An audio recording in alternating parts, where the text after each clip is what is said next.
E aí, meus camaradas, tudo bom com vocês? Hoje nós estamos aqui para mais um vídeo dessa sequência de vídeos A Origem do Pensamento Grego. Serão 9 vídeos, mais uma vez lembrando. É um vídeo para cada capítulo do livro As Origens do Pensamento Grego, do historiador e arqueólogo Jean-Pierre Vernant. O livro tem 8 capítulos, mas eu vou fazer um vídeo extra fazendo a conclusão de toda a obra, né? E fixando os principais pontos. Hoje é o vídeo número 2, portanto diz respeito ao capítulo também de número 2, capítulo do livro que tem o título A Realeza Micênica. Só para contextualizar e relembrarmos o nosso último vídeo, a gente estava falando sobre uma civilização grega ainda nos seus inícios, nos seus primórdios. Portanto, não tem essa estrutura que a Grécia tinha, não tem essa estrutura toda que Atenas tinha, essa referência toda que nós conhecemos da Grécia, todo esse nome. Ainda era um povo pequeno, ainda era um povo em expansão, portanto, era um povo voltado para a guerra devido às condições contextuais da época, era um povo extremamente voltado para a guerra. Paralelamente a isso, também era um povo voltado ao comércio internacional e também tinham aí como principal característica o uso do cavalo, a domesticação do cavalo para as atividades que eles realizavam, entre elas o transporte de cargas e os carros, né, que eram utilizados nas guerras. Isso, sem dúvida, foi um fator muito importante para colocar a Grécia no futuro na posição que ela encontrou e que a gente veio a conhecer. Bom, mas uma vez contextualizado, então a gente precisa entender um pouco mais sobre essa realeza micênica. Na verdade, essa expressão, esse nome dos micênicos, né, ela diz respeito a uma parte da Grécia, né, era um povo central da Grécia, que ainda não era aquele grego que a gente conhece, né? Não era o ateniense, não era o espartano, enfim. Era parte ainda de um povo, como eu falei, nos primórdios da história da Grécia. Bom, então, esse contexto, eu já havia falado um pouco sobre isso no último vídeo, eles eram um estilo de vida, eles tinham um estilo de vida palaciano. Até coloquei uma imagem para vocês verem, vou colocar a imagem novamente, onde o palácio, conforme vocês podem ver na imagem, ele ocupa o centro de toda a organização estrutural da cidade. Isso daí é uma coisa muito importante, a compreensão disso, porque todo o pensamento, todo o serviço, todas as obras, tudo que era feito ao redor do palácio era revertido para dentro do palácio. Isso é interessante a gente perceber para a gente entender alguns aspectos políticos e sociais que marcaram esse contexto histórico. O primeiro deles é que o Estado micênico, nesse momento, era um Estado extremamente intervencionista. Não existem relatos históricos de, por exemplo, um comércio privado. Não existe relato histórico nesse sentido. Não existe sequer a instituição de um dinheiro, de uma moeda corrente naquela condição. Porque o Estado é quem cuida do comércio, é o Estado quem administra esse comércio e, finalmente, é o Estado em que administra, inclusive, até mesmo as trocas, né? O escambo que era realizado de uma mercadoria por outra mercadoria. Isso é muito, muito, muito fundamental. E todo o povo não se sentia parte daquela realidade, porque entendiam que todo o contexto, toda a vida deles girava em torno do palácio. E isso estruturalmente falando também. Até mesmo porque, conforme vocês viram na imagem, o palácio está no centro de todas as coisas. Então, o que é fortificado nessa cidade? O palácio é fortificado. Todas as outras coisas não são fortificadas porque não se tem uma noção de que precisa ser protegida. O que é que precisa ser protegido? O rei, os seus tesouros, os seus arquivos. O rei precisa ser protegido, o palácio precisa ser protegido e toda a comunidade que se localiza ao redor do palácio precisa estar a serviço do palácio, precisa estar voltado para o palácio. Então, veja bem, o senso de comunidade naquela época não era uma coisa que existia. Eu, que era um aldeão micênico, eu não me sentia parte instituída daquele contexto. Eu me sentia como sendo um elemento que deveria existir para colaborar com a vida do palácio. Então eu não me sentia parte daquela vida, até mesmo porque eu não fazia parte da realeza, né? Eu não fazia parte daquela estrutura do palácio. Eu estava ali para prestar o meu serviço, para prestar mercadorias ou qualquer tipo de coisa, mas em favor do Estado. Compreender isso é fundamental para entender o nascimento do pensamento grego e depois, bem mais futuramente, entender o que significa então polis, que é um conceito da Grécia mais moderna. O que nós estamos falando agora é da Grécia Antiga, portanto, aquele período ali que está localizado, para ficar mais fácil de compreender, nas histórias do Homero. Por exemplo, diz respeito a uma antiguidade grega, né? Um período de antiguidade grega. Na verdade, os escritos do Homero, tanto a Ilíada como a Odisseia, eles estão num período de Idade Média da Grécia, mas ainda tem alguns elementos que permitem a gente ter uma noçãozinha do que era a Grécia Antiga. Então, uma vez compreendida essa estrutura política de um Estado extremamente intervencionista, e como eu havia falado no outro vídeo, e resumindo agora novamente, então o rei que está lá é a figura central do palácio, que é a figura central da Grécia. O rei ele acumula em sua função 5 atribuições diferentes, né? Ele é o líder político, ele é o líder econômico, ele é o líder social, ele é o líder militar e ele é o líder religioso.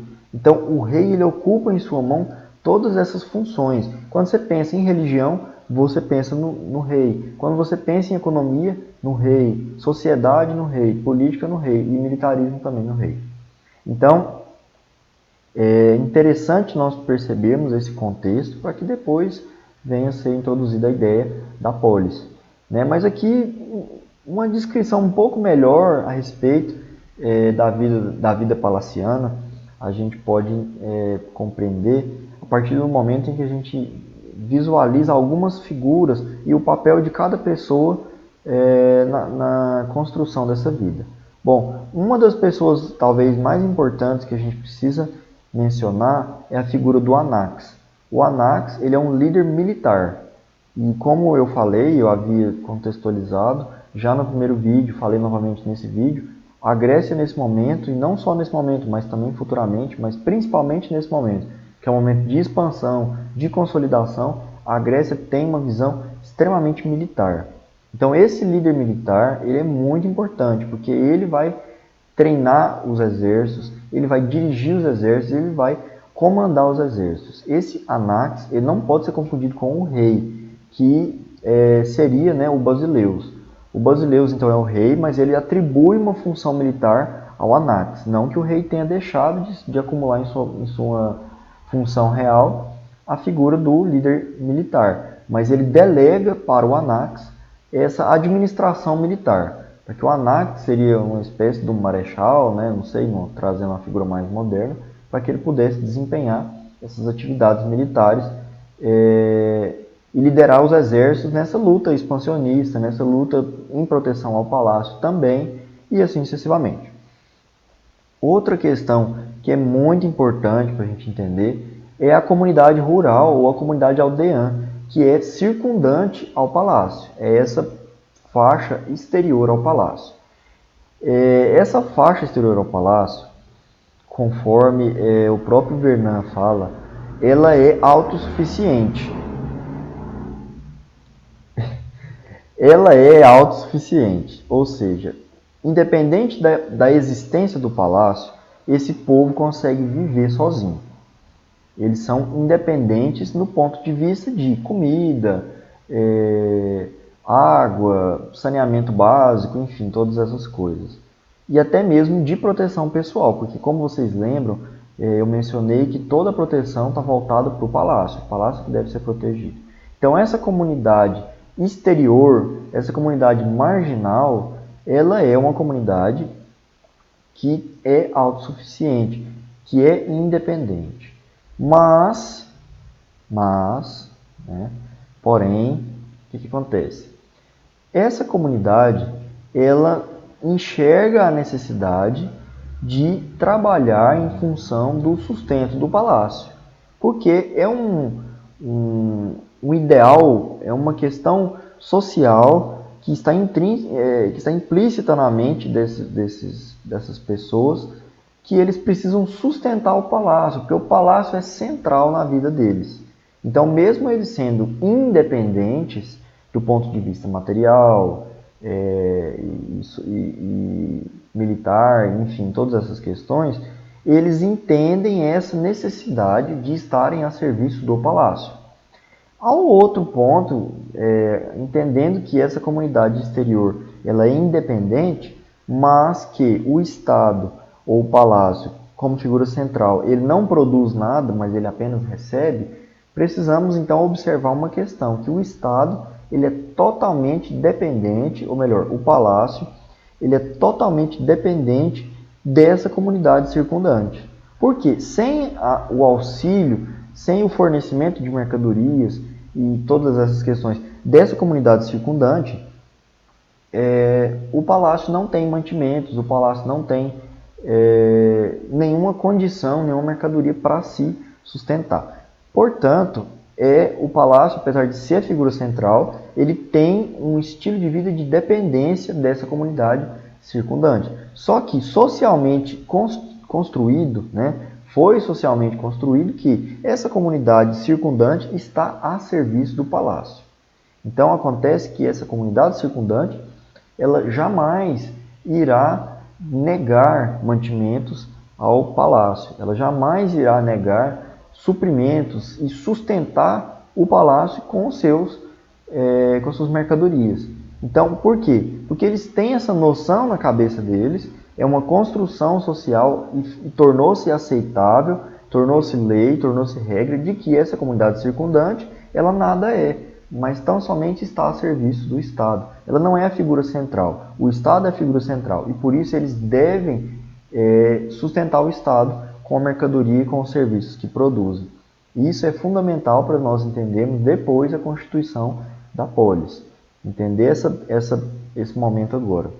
E, finalmente, tem uma figura que é muito, muito central nesse estilo de vida palaciano. Essa figura é a figura do escriba. Né? Muita gente pensa que só tinha escriba lá no Egito, né? Mas não. Boa parte das civilizações daquele contexto histórico, né, naquele momento, naquele período, tinham os escribas, que eram pessoas, as únicas pessoas, na verdade, versadas na arte de escrever. E dentro do palácio, a presença do escriba ela era fundamental para auxiliar o rei na gestão da vida pública, na gestão da vida social. Porque o escriba ele mantinha no palácio os arquivos, mantinha no palácio os dados, os levantamentos econômicos, os levantamentos de estoque de suprimentos e assim toda uma infinidade de registros. Então, a figura do escriba ela era central para que o rei tivesse controle e acesso a esses dados, né? Porque o escriba ele tinha, através da escrita, a capacidade de relatar a produção de comida, a produção social, os números, né, os índices, e assim, com base nessas informações, o rei tinha condição de ter o controle econômico, o controle social, o controle populacional, controle militar e assim sucessivamente. Então,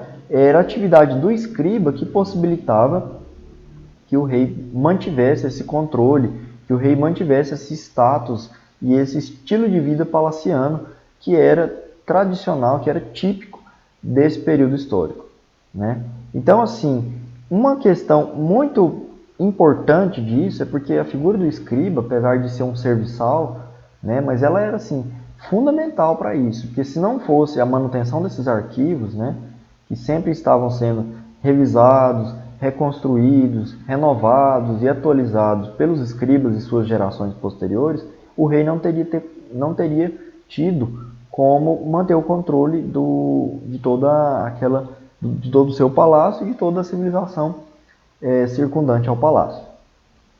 Aí o escriba, então, ela era uma atividade que era passada de família. Então o pai era escriba e ele ensinava seu filho a também ser escriba. Por quê? ele procurava mostrar para o filho a importância que era ser escriba. E isso por quê? Porque ser escriba significava estar no palácio. E estar no palácio significava ser não militar e significava ser não aldeão, que eram atividades menosprezadas até aquele momento, porque estavam a serviço do palácio. Então, ser escriba significava integrar, de certa forma, a realeza micênica, que era a figura central naquele contexto. Dentro desse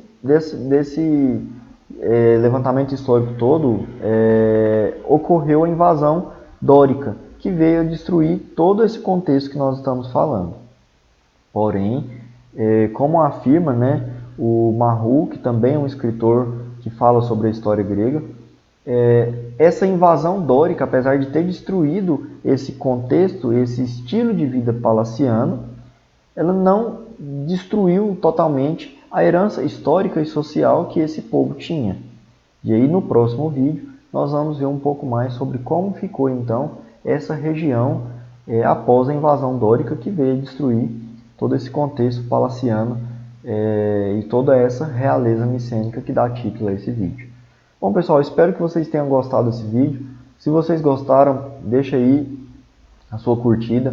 Não se esqueça de inscrever no nosso canal, ativar o sininho aí para receber essas notificações primeiro, né? Ficar sabendo sempre que houver vídeo novo. Mas por via das dúvidas, toda segunda e toda quarta tem vídeo novo, tá saindo vídeo novo aqui no canal.